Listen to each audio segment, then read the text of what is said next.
Dulo, medyo kinapos na kayo. But now 7 seed kayo sa ano. Good for 3 quarters. Medyo kinapos na ng dulo. But I think ang mentality lang namin is trying to get better for the playoffs. We wanted to keep everybody in tip-top shape, but at the same time, we did not want to overload them. Tapos yung ganitong sitwasyon, baka madisgrasya pa, baka may ma-injure pa. Kung kailan papasok ng crucial stage.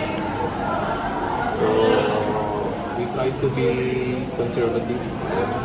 We thought that we had the chance. So,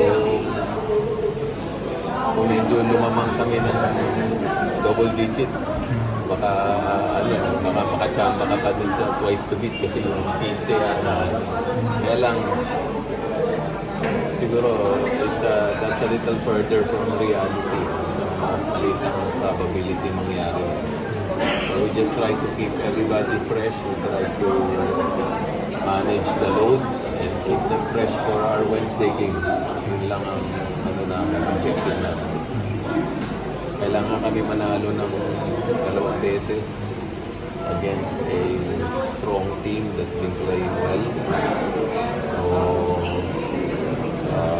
we cannot look further than Wednesday. So, focus lang kami sa Wednesday. Hindi naman pwedeng tumingin pa ng further than that.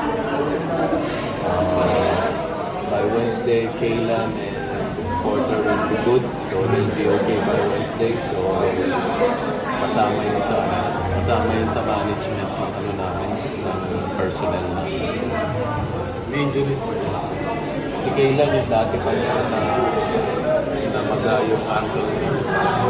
Si Porter nagka-flu siya the last few days, so he wasn't able to practice. Dapat balik na sila kayo. By Wednesday, balik. By tomorrow, actually, pwede na sila practice. Coach, would your experience sa playoffs be an advantage against LX na siyempre on a roll sila pero Meron din siguro, no? Pero I don't think malaking advantage siya. I don't think it's really a big advantage. The way they're playing, the way they're gelling together. May advantage yun, pero pare-pareho naman bata yung mga players natin. So, baka merong advantage, maliit lang. But how do you like your matchup with your former team? Okay lang. Magandang matchup yun. At least with some of the coaching staff and the management, there's still that familiarity, there's still that